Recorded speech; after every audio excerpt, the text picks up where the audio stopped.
That is his intention. He has no intention of willingly returning to the jurisdiction. That much is clear to us. Consequently, ladies and gentlemen of the media, the OSP declares Kenneth Nanaya Ofori Atta a wanted person. He is a fugitive from justice. The OSP will take all necessary legal steps to secure his return to the jurisdiction and attendance at the OSP. And this is to Mr. Ofori Atta. You have two choices. You can either return to the jurisdiction voluntarily, or the OSP will enforce your return.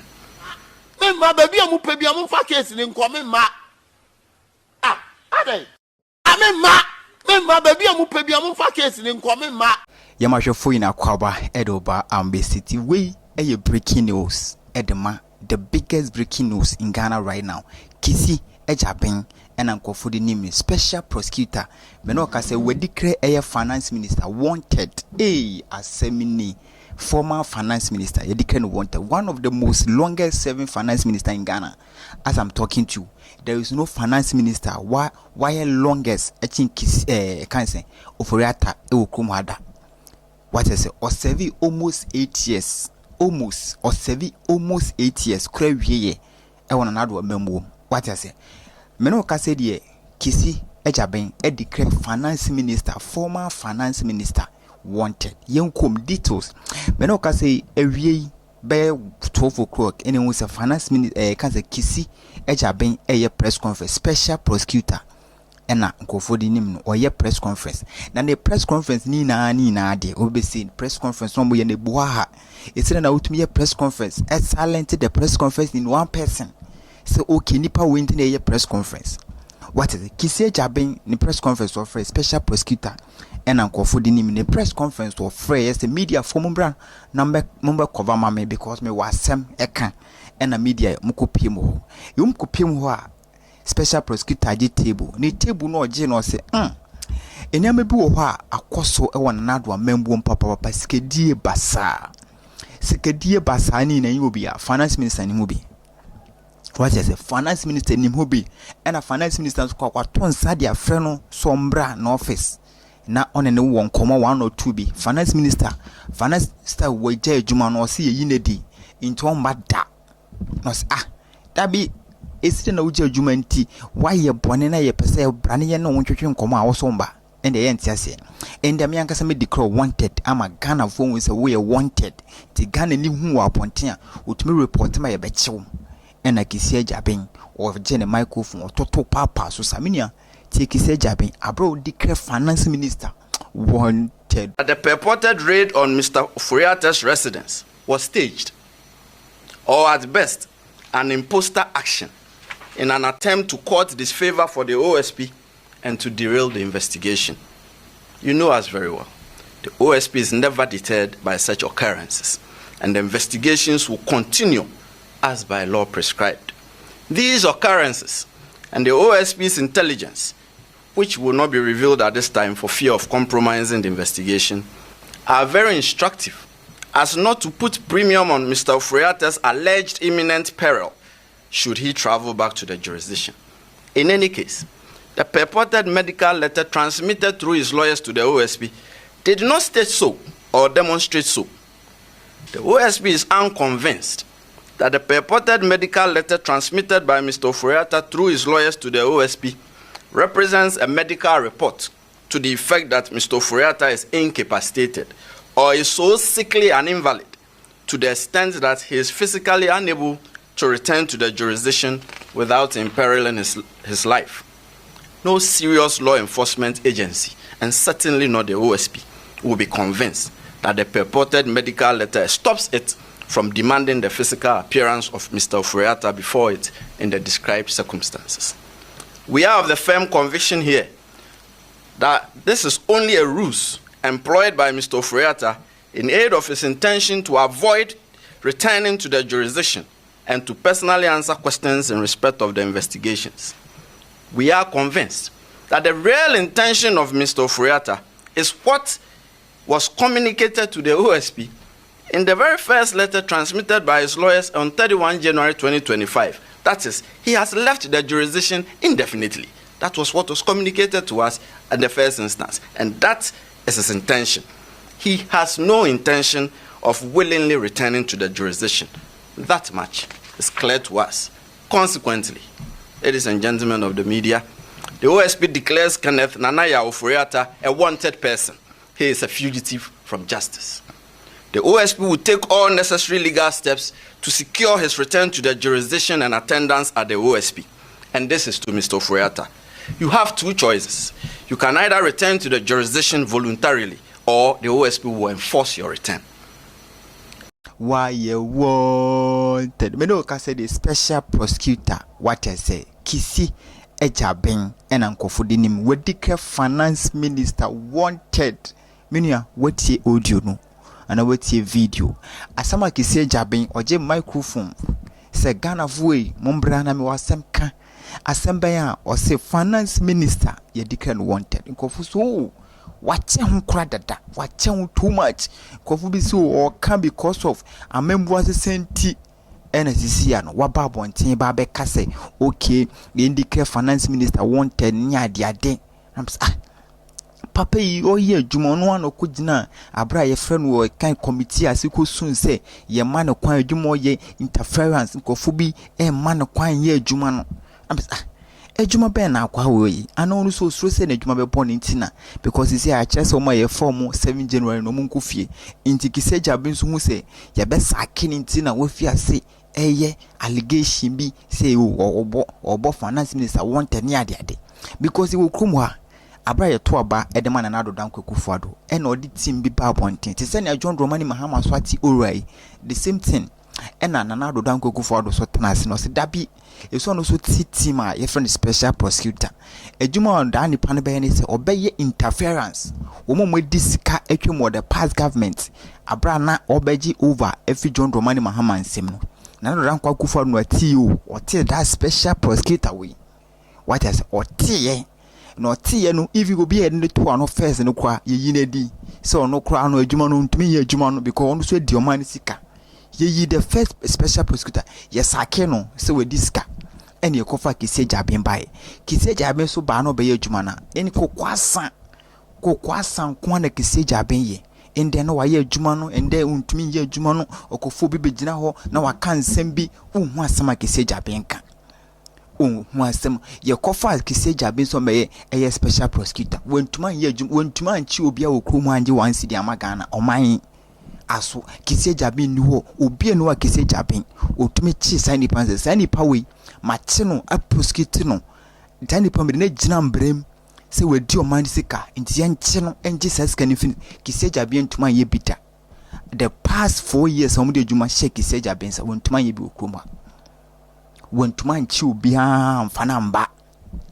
even another dan kwakufu ado no kra omo tisa akuo no as omo nche nkrofo and prosecute omo nkrofo mo di o man sika at the period of the past government kise jaben omo beji omo ntuma inside omo ntuma nchobia and that day kise jaben nya vem ene vigo because osuro say the juma bebo no enti kise jaben nya vem ne vigo afra media encounter samombra na membok eyembo finance minister wanted because finance minister or question every so eden oba no ba ansa me no ka say die bank ya silence e dey finance minister what I say kise jabe after owie no okomu o chechire nsemu say the reason why tia officer finance minister be answer question say there is a bank bia ewo krom ha finance minister ni nim hu bi and those bank ni na eguye minia okay abra na nado dan kwakuku do be fa membo ndi ye ka bank egu ya one of the popular bank egu okrom ankofu sun ye GM bank Pakwesindum bank ye gu sa bank ni ya those kind of bank ni na ankofu chira say special prosecutor abra obeji tumi no omodi tumi ne man finance minister we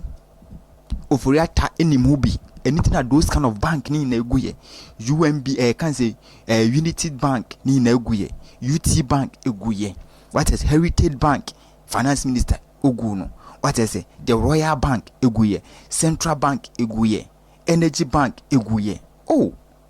minia Bank of Bond eguye minia bank we na omochira finance minister ni mubi ena omochira finance minister we egugugu sa bank we na owie no ono ankasa ne bank wangu no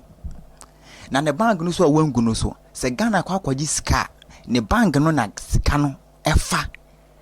Ghana kwakwaji ayem bosia no instead of saying Ghana kwakwaji ayem bosia na nke ebefa World Bank ebefa Bank of Ghana emfa ho na fa eye finance minister ne bank ono no finance minister na nkasa ati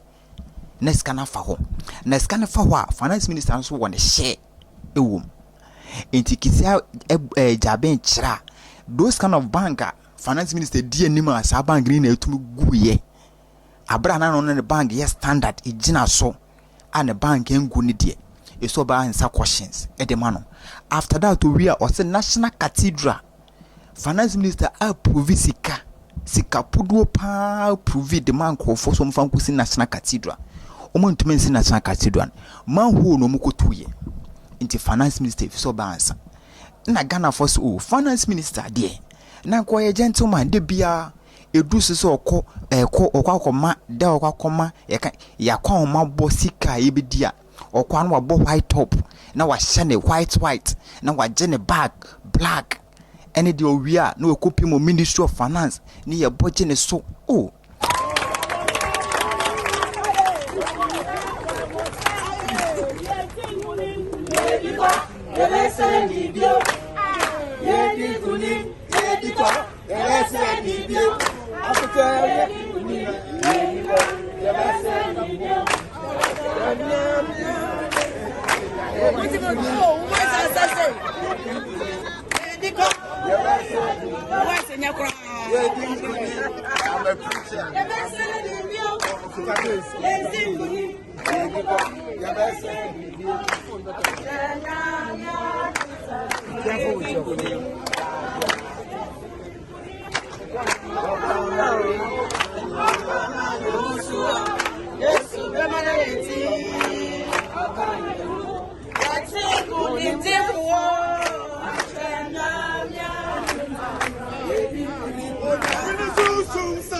Inti abane send and those kind of money na white de bia no wabo white top kwafo krafa ne say angel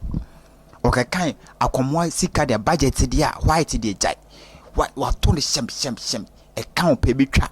white inti abane send papa to me bo white say white angel no to me di o man bonesa inti kise jaben say ya born wanted inti me no ka say kwafo so kira finance minister na kroni Ghana ye to abro mo sane na kiseja bin kasem no chira ono kwankasa kiseja bin kasem chires finance minister no kroni Ghana because ono ankasa the report wa recommend the report on the fee finance minister and the report abrane se o yare into oko outside the country akwakosa ne ho yare into oko e no mai wasma ne lawyers sisi an ohia ne lawyers bia ohia ono ankasa finance minister no 101 with camera na camera siwanim na ono so tia na yebisa interact what is a ban is send a GT bank ugu no our bank ewo because GT bank da bra ugu GT bank na GT bank is popular than all bank when no a ban den and ugu UT bank because that time ugu UT bank na UT bank popular ni ebisa no question a ban is saying and out me approve 150 million Ghana cedi so mo fan go to man ho mo wie no man ho no command send to wi omo samba na osama mo sika foforo what is if seni na finance minister we or cheche me no ka say they wanted upon wanted hey kromo ayeshio but this is how your politicians na na mana we yemi hyehyw ewrade da ben ewrade na wo sun so opposition so they are ewrade press conference upon press conference every day bia press conference and nyambo wacha kombe press conference 2 o'clock hey me say press conference e do so chin even the amembo na mahama krobu ba me no ka say the finance minister ye declare wanted ba omo so ni krum ha kofo so kire bebi owo se omo kofa ne mbra because papa we na bo man na bru too much hey inti namsa me say e be bodin na nkakran ka obeta se du edu top ankasa edu top meka top a what ase ebedu through the main ogolo no ebedu no so because say if you finance minister ye come main ogolo aka main ogolo obi obe invite main ogolo ne say ogolo amembo na hokwa bebu ye ties ye hu so ban some of caution aka obi obe ye saade no na adwuma na sikra because see ade finance minister no ye ka kromo ha inipa miensa ene ebu oman no inipa miensa no John Dramani Mahama, the president of the Ghana. If one year finance minister, ye finance minister, we are near the head of state. Sanko for me as woman of Ghana totally because Sikebia Komabo Sikebia every ministry Sikebia become ministry bia finance minister ni mubi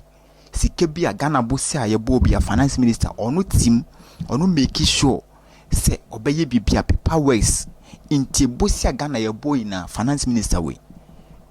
Ofori Atta sika e fa ne bank when is kaketwa sisi ano why wanted me dem pa me bone say yale no no nto no ye hia no so ba answer questions because me kwame question be for the man what I say question me woman ye two questions say finance minister e ba ne sempa branch a usisi mojamo no utumi we approve sika 500 and something million. Mudu to manho. To manho no round. That was my first question. Maybe I must say business into one kasanka so to me share parkway syndrome bang we upon all regions na parkway syndrome e bango. Ultimate good that bang ni na no. Round. If you want drink for no mu kofia, in for no mu ye adwuma wo that bank no. If you fan say security for kwa na ye adwuma wo ye mfa bankers wo mo ye wo mo tenor tailor no so ye mfa security for mpokeke. Those kind of security for mom kwatene fie no wo yem kwa hyehyɛ wo kra kakra na drivers and etwi park syndrome bank car no kwa keke ansana workers utumi hwɛ ni ma go bank yi asemni bezi si ade wanted ne de ye declare ye be declare sa mu declare ne ye declare ne ye sacking crofo vrade me so me sack ya obetan se obolo no the main top boss nankasa na boss de ho akofrese boss oman no beburu mbu ni yenti ba answer question eno na aka no ho de benya sakukudu na yes adwuma na maye what is ye hia content 2025 we ye be ba akwaposi match mo ye be this 6 match be wiendie na expose no o be expose ya na me so obolo no what is obolo no obolo plus ba omiade no abeka obi o be kasa asem no na wan e be ka wan e kwa kacha se konfo ko assembly wo be nya kokodru afro bolo de